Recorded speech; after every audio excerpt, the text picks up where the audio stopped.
In this programme, The Camera Never Lies, a private collection unlike any other. Roger Therond edited Paris Match for 40 years. He dealt in shots of celebrities in the 1950s and 60s. But his real passion was for images from the dawn of photography.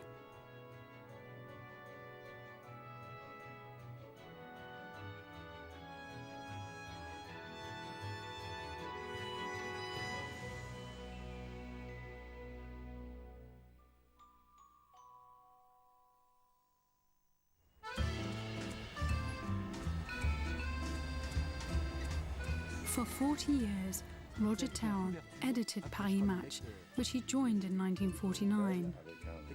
Day in and day out, he dealt with the most famous photographers in the world.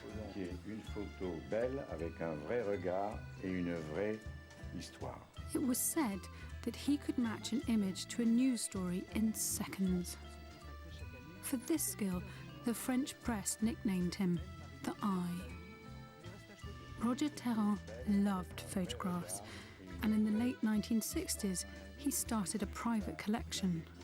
Pour des raisons aussi de visuel, parce que là, toute la place peut être donnée aux annonces de couverture. Few knew about it. Its existence only fully emerged when he died in 2001 at the age of 76.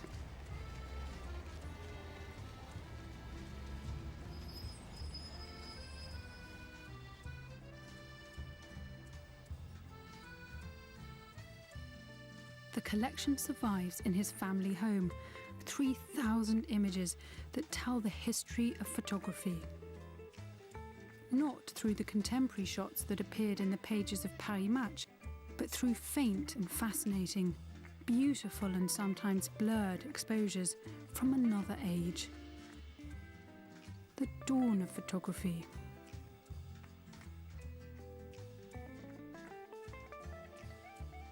Roger Therond's collection takes us from some of the earliest photographs of France during the Second Empire of Napoleon III to Paris in the 1920s.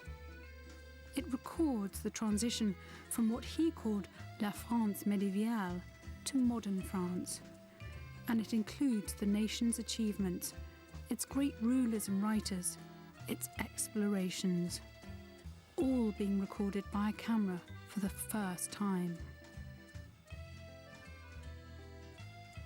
It started, this very French passion, when Roger spotted a tiny, framed photograph in a shop in Paris. It had been taken using a process invented by the artist and chemist Louis Daguerre, who used a thin silver-plated copper sheet, iodine crystals, and mercury to capture an image. These photographs became known as daguerreotypes. The year was 1833.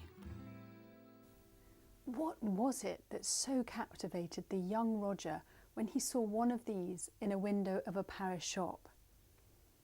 Was it the beautiful jewel-like quality of a specially made box that when you open it, you reveal the incredible technical accomplishments of such an early photograph?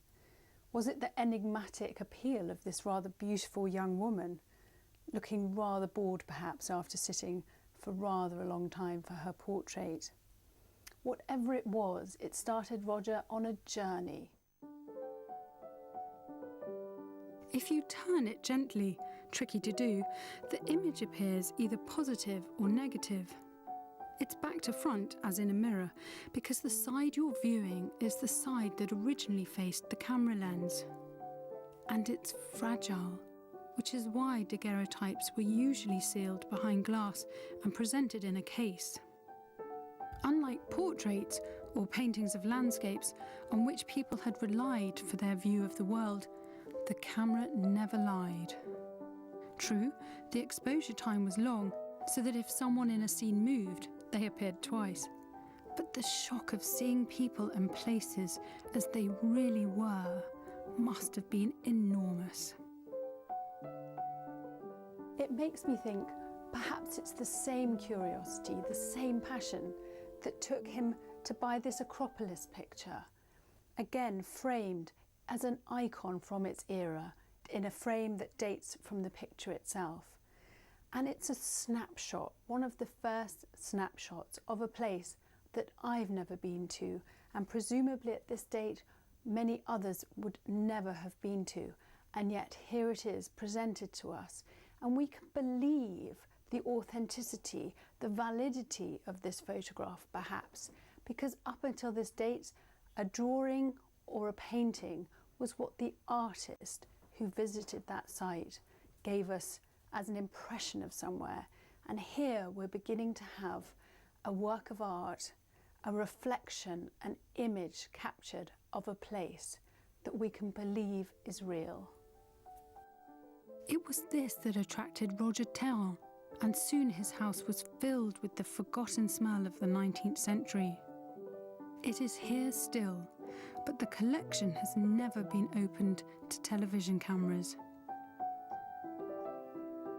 Now, almost 2 decades after his death, Roger's wife Astrid and his 3 daughters and son have agreed to let me see some of its treasures, to pay tribute to the man they loved and love still. Sitting in his study alongside a photograph of him in this very spot, it's as if he's just stepped out and will be back in a moment. C'est très émouvant pour moi, parce que c'était vraiment son endroit favori, puisqu'il mettait toutes ses photos comme ça sur la table, il les regardait, puis il les remettait dans le tiroir, il en sortait d'autres, il regardait, ensuite il allait voir dans des livres quel était le photographe, quand il avait pris la photo. Ça le passionnait de connaître l'histoire de la photo, du photographe, de l'instant où il l'avait pris et tout ce qui concernait ce photographe qu'il a acheté.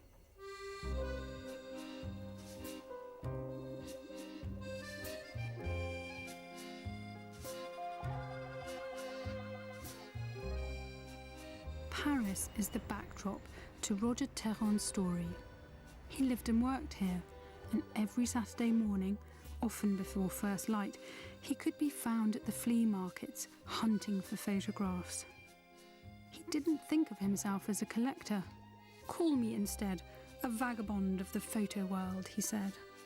For him, this was an intensely personal and private venture. He was in search, it seems, of those who had known Paris before him and recorded it in real time, the pioneers of photography. Edouard Baldus captured the Hôtel de Ville and the Pont d'Arcole. The date is around 1855, just as construction of the bridge finished. Perhaps these are the first Parisians to use it. We don't know what's happening in the River Seine below them. It's obscured by the bridge. But we can tell that some of them have moved during the time it took to expose this image, perhaps to get a better look. The blurred figures, the trader with their barrow evidently on the move, add an ethereal quality. And because Baldus used such large negatives, we can see every detail.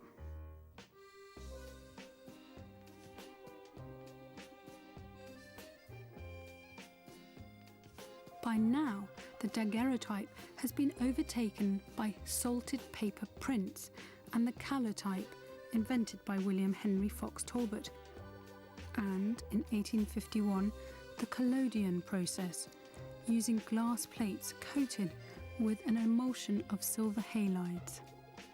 The plate had to be coated, exposed and developed all within 15 minutes, which meant the photographer had to have a mobile darkroom.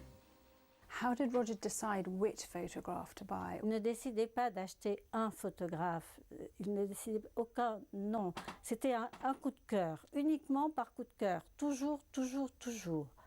Et après, il y avait en plus quelque chose de presque physique avec la photo. Il aimait manipuler il aimait toucher ses photos. Il aimait les photos anciennes, on ne doit pas vraiment toucher, mais il aimait le grain de la photo ancienne. Et de temps en temps, il touchait, il disait ça, c'est pas exactement comme un calotype, ça c'est un petit peu différent. Et il aimait vraiment ça. Notre Dame was captured on a salted paper print by Gesnay in 1853. The 12th century cathedral was undergoing restoration at the hand of Viollet-le-Duc. 7 years later, Charles Marvell climbed the bell towers to capture this image of the new steeple, part of the restoration. The previous steeple had been torn down during the French Revolution. He used a glass collodion negative and, perhaps intentionally, revealed old and new Paris beyond. The stonemasons at the Paris Opera stopped for the camera of Louis-Émile Durandal in 1872. Durandal would go on to famously record the building of the Eiffel Tower, but images like this one are much rarer.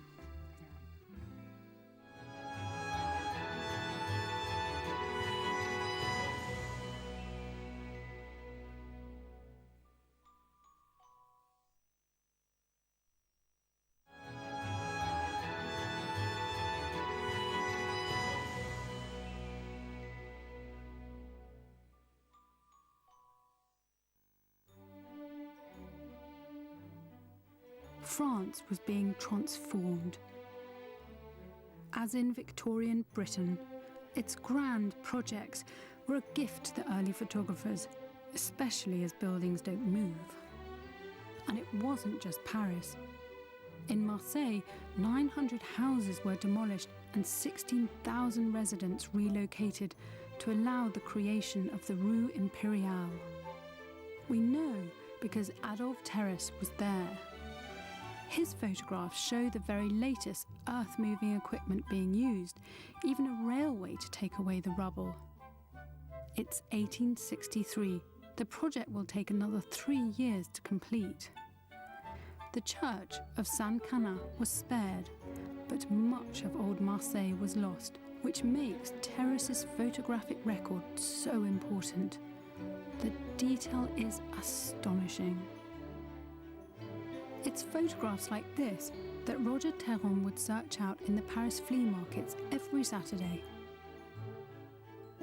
At home, he would pore over a new acquisition, and on Sunday, he would meet another enthusiast, Georges Sirot, known as the Prince of Collectors. By learning and through swaps, Roger refined his collection and started looking for the best. But it remained a secret passion. He admitted that he created a parallel universe, a place to dream.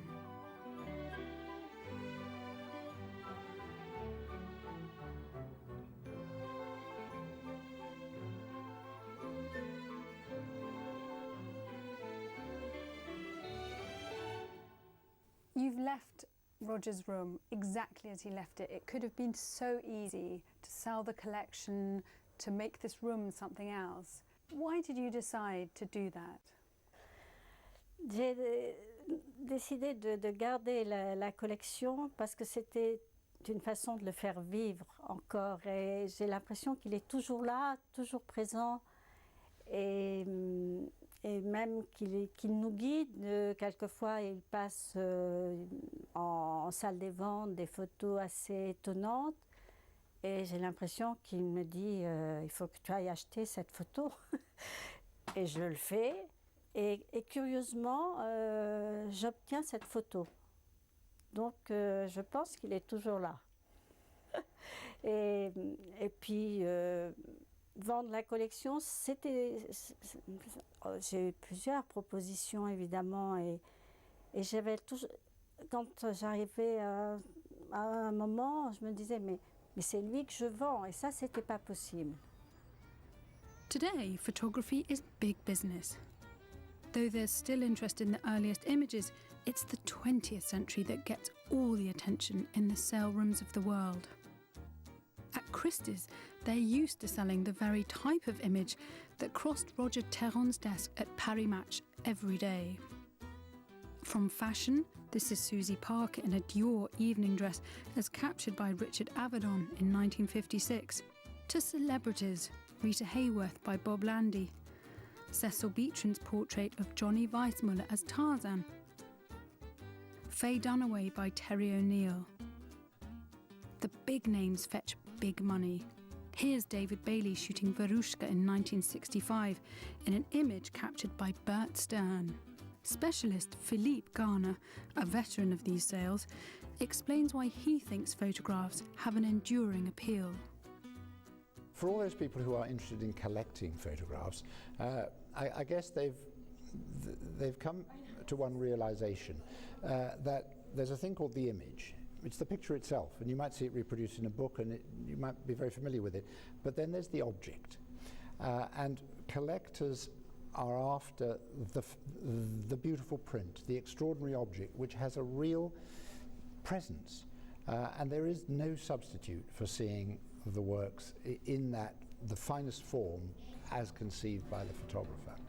At Sotheby's, models and Hollywood stars captured by the lenses of Irving Penn, Richard Avedon, Norman Parkinson, Cecil Beaton, Peter Lindbergh continue to break records. This is photography as art, and Roger Therond would be amazed to see it. But he would surely be pleased to hear the specialists say that in this digital age, there is a move to return to older photographic techniques. The great thing about a camera, and of course in this day and age everyone has a camera on their phone or they have a pocket camera, and so it's democratic by nature of its being, and everyone has a reaction to a photograph. So it's an art form different from when you see a painting or a sculpture that you might feel that there's a barrier or not understand, but everyone has a reaction to a photograph. And I think, we've seen with the great developments in technology with print processing and color especially, and how you can make these big prints very large. I think people are going back towards black and white and the silver gelatin prints made by hand, and people are looking back at those techniques and saying that they're of great value as well. So whilst we are seeing an increase in large format works, equally there's a growing appreciation for older works and vintage works, especially in the modernist period, that were made by hand and on much smaller scale. Though he was not interested in price, few understood the power of photographs better than Roger Therond. At Paris Match, he worked with every great contemporary photographer. He said he always sought to merge the weight of words and the impact of photographs. Le poids des mots, le choc des photos. And it paid off. By 1958, Paris Match was selling nearly 2 million copies every week. But who would have thought that its editor, this most modern of men, was spending his spare time secretly collecting portraits from a much earlier age?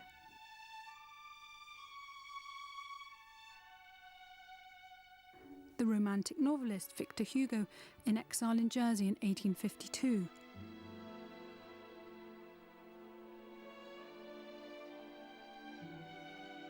The writer Felix Nadar with his family in 1863. Nadar was himself a leading portrait photographer. And the men and women of France, captured in the 19th century, who, if they were being portrayed in late life, had probably been born in the 18th. Then there was news. As a national magazine editor, it was not surprising that Roger Therond was attracted to reportage. But his private passion was for the first news events ever recorded by a camera. Napoleon III opening the military camp at Chalon in 1857, built to accommodate 20,000 soldiers and 6,000 horses.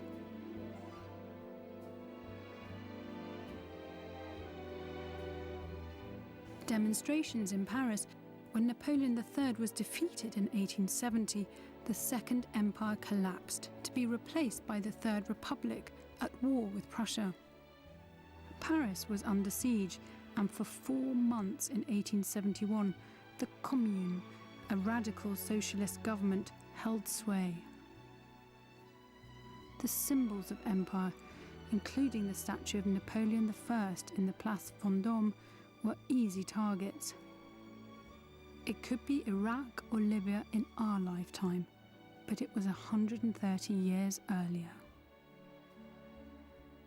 And an ascent of Mont Blanc, captured by Auguste Rosalie Bisson in 1862, news of which fascinated France.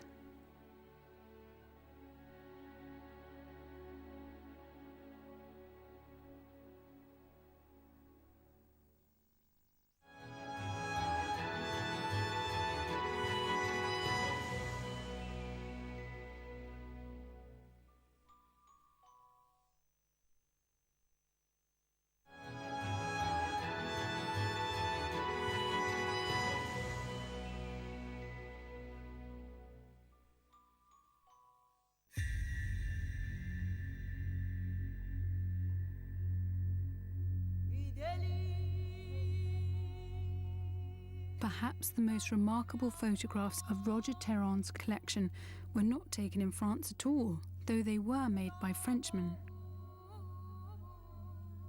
Félix Thénard was a civil engineer who visited Egypt in 1851 and returned with these stunning images of the ancient world.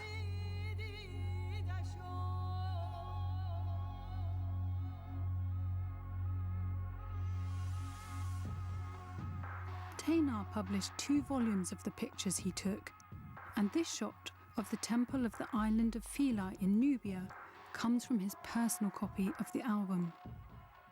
Fewer than a dozen complete sets have survived.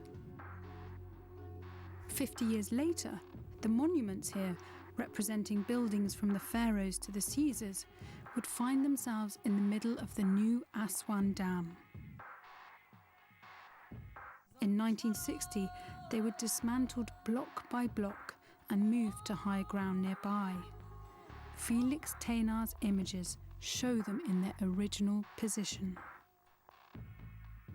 Thénard had an engineer's eye, or perhaps we should say an architect's eye, and he used various devices to capture these wonders of the world. He chose this oblique angle to show how much rock had had to be hewn to carve the colossal statues at Abu Simbel. And the reason for Thénard's visit to Egypt? He went to update the engravings that Napoleon's surveyors had produced earlier in the century. It had taken them 20 years. How much quicker it would be with a camera.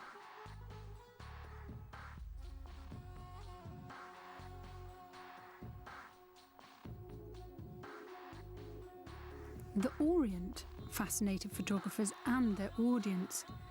Individual plates still come to auction and are highly prized. There is an even greater excitement when a complete album is offered for sale.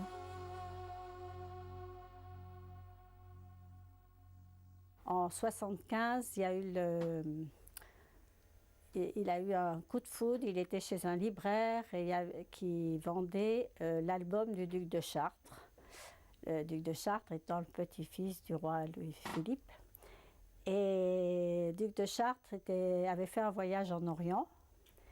Et quand il a vu ce livre qui était très beau, c'était vraiment très grand, avec une couverture magnifique. Et la première photo, c'était 2 bateaux dans le port de Sète qui partaient pour l'Orient, avec le duc de Chartres, évidemment. Et donc, il a eu le coup de foudre parce que Sète était sa ville. Et là, il avait le départ des bateaux qui partaient de Sète. C'était quelque chose qui l'a beaucoup ému. Et c'était un album qui valait très cher. Et or, à l'époque, les photos n'avaient pas de valeur. Donc, c'était en tant qu'album du duc de Chartres que le libraire vendait surtout et lui avait donné cette valeur. Et donc, il a hésité et puis il est parti pour New York. Et je l'appelle, moi j'étais restée en France, Et je l'appelle et il était... je dis, mais il y a quelque chose qui ne va pas. Il me dit, oui, je n'arrête pas de penser à cet album. Je suis trop triste. Et je dis, bah, appelle le marchand. Il me dit, oui, mais c'est trop tard parce que le décalage, bon, c'est pas possible. Et je dis, si, appelle-le et tu vas voir. Donc il l'a appelé et c'était le matin, il a eu le marchand. Le marchand lui a dit, j'attends quelqu'un qui va l'acheter et qui doit venir dans la matinée. Et mon mari lui a dit, ah non, c'est pour moi. Et l'affaire s'est faite comme ça. Et il a eu l'album du duc de Chartres et c'était une joie immense. Some of those who took their cameras to Egypt in the 1850s had learned photography from Gustave Le Gray, now regarded as the most important French photographer of the 19th century. Interestingly, he started as an artist, which may account for the composition and imagination he used in his photographs. His Mediterranean odyssey began in 1860, and he eventually settled in Cairo, where the Viceroy of Egypt, Ismail Pasha, often commissioned work by him. These are Pasha's two young sons on a visit to Philae in 1867. If there was one name that was most familiar to Roger Therond's daughters as they grew up in Paris, it was surely Le Gray. So it's hardly surprising that his work figures when I ask them to make a selection of photographs that encapsulates their father's collection. Emily on the left, Eleanor on the right, and Eve are all involved with images. Emily is a filmmaker. Eleanor is an art director who collated her father's photos for an exhibition. And Eve is a picture editor in New York. C'est une aventure dans le continent photographique. Exactement. Roger Therond loved Gustave Le Gray's photographs for their lyricism and horizontal geometry. But there was another reason. Le Gray, like Roger, was born in Sète, the Mediterranean port near Montpellier. He was an innovator. In 1857, he took this picture of the port of Sète. Actually, two pictures combined. One exposure for the sky, another for the sea.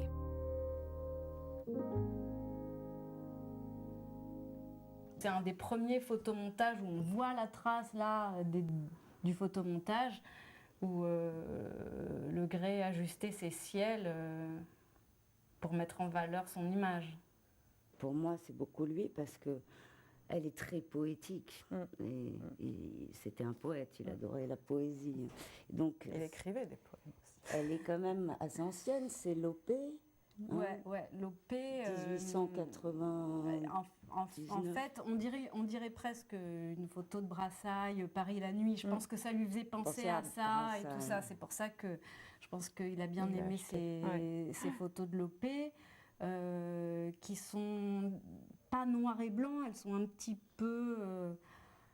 elles ont une couleur bien particulière. Ces tirages, ils ont une couleur bien particulière et je pense que c'est ça qui lui plaisait.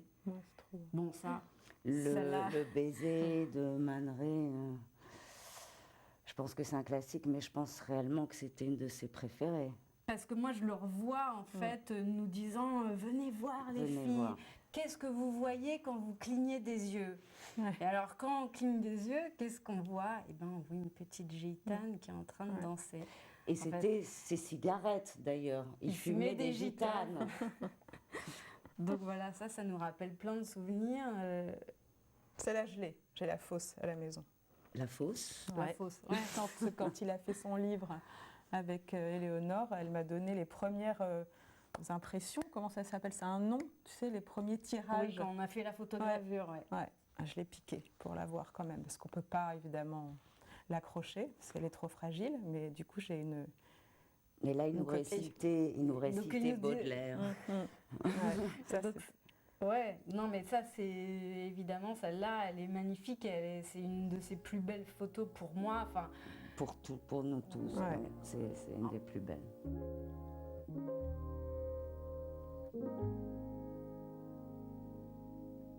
Your father had a very singular taste to start photography collecting at such an early date and with such a wide variety of tastes in this field. And it doesn't appear to me that it's something that's being replicated now or repeated. He was quite a singular man, wasn't he? He was an original, yeah, a marginal, I could say, even. You know, but he didn't care.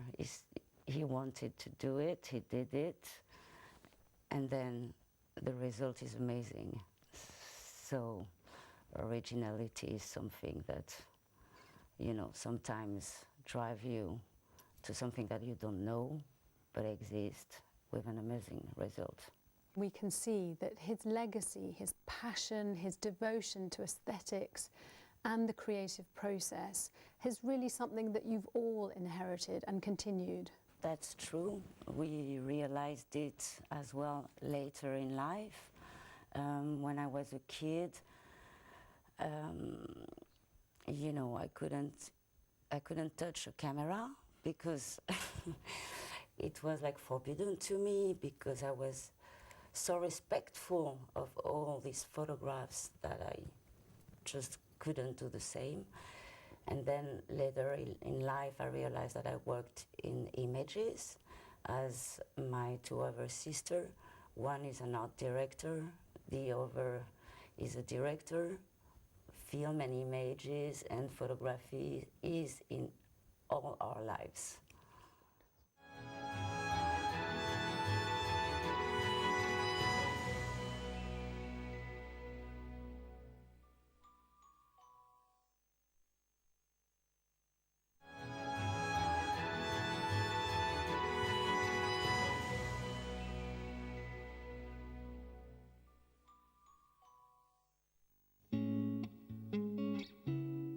What of modern France?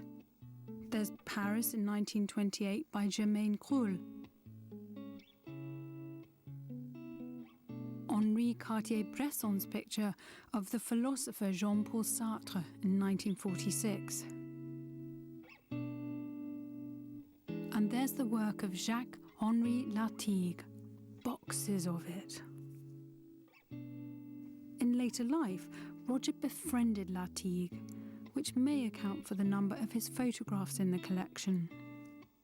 Born in the 19th century, Lartigue started taking photographs at the age of 7 in 1902.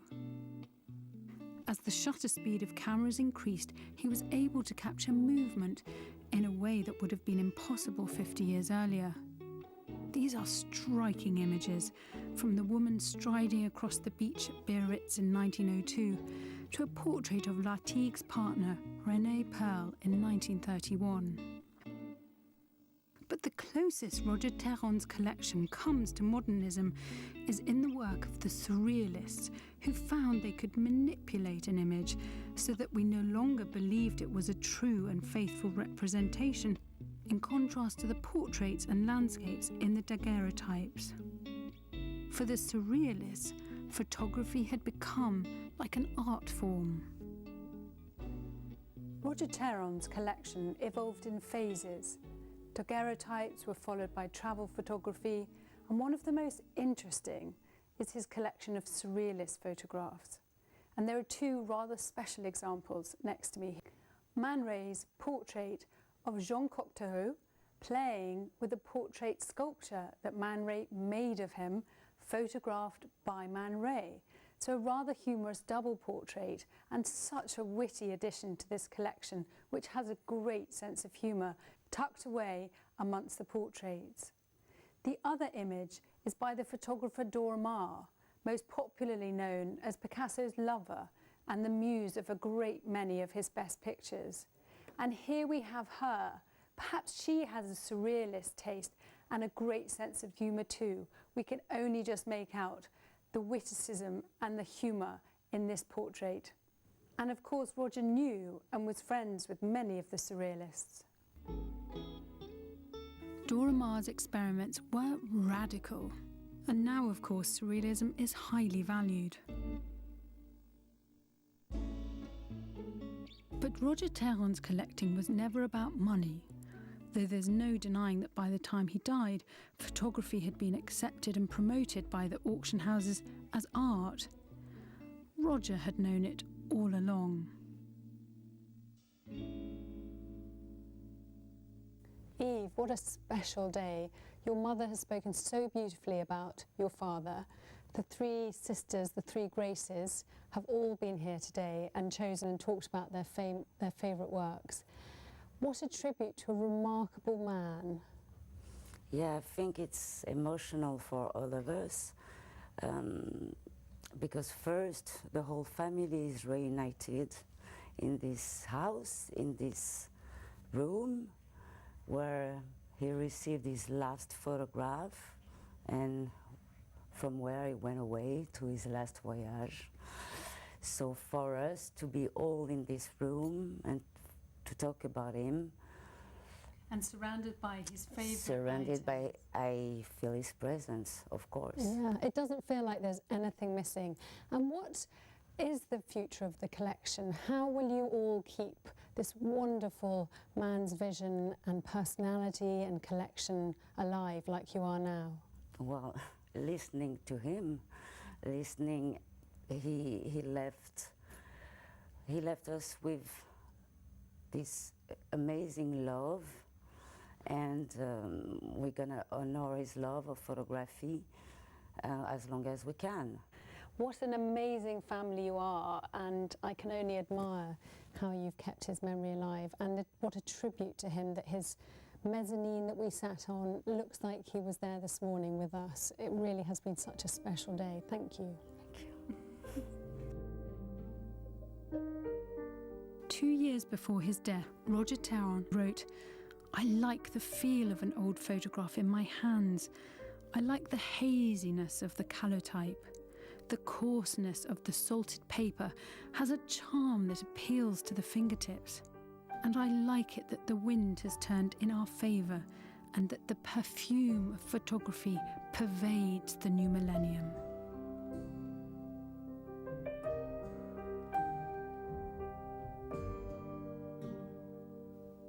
There is one more story.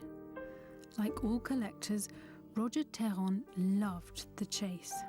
The daguerreotypes with which he started his collection included the first known photograph of the port of Sète, his birthplace, taken in 1846. But one photograph eluded him. It showed the Saïd in Sète Harbour, the ship in which Gustave Le Gray embarked for Egypt in 1860. Finally, when Roger was desperately ill in 2001, a print came up at auction. Peu de temps avant sa mort, il a voulu, il cherchait absolument à trouver une photo d'un bateau qui s'appelait le Saïd. Et il a pu avoir cette photo et nous l'avons... il l'a achetée quelques jours avant sa mort et la photo est arrivée. Pardon.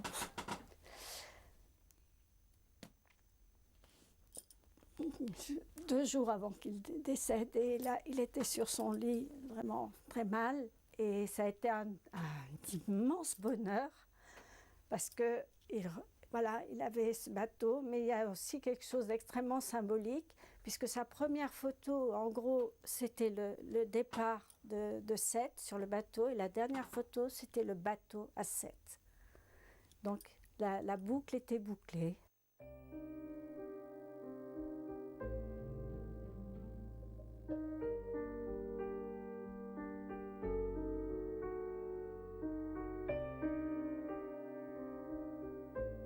These two photographs are the perfect metaphor for Roger Therond's journey through photography.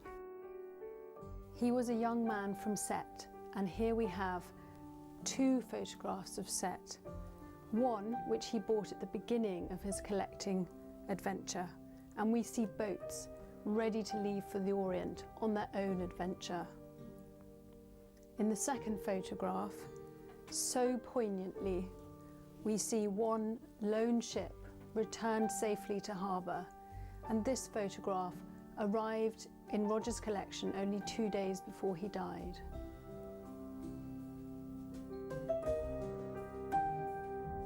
It was the perfect round ending for a life devoted to photography. As Roger Therond himself wrote, perhaps we can view collecting as a second life to prolong the first, which is so short.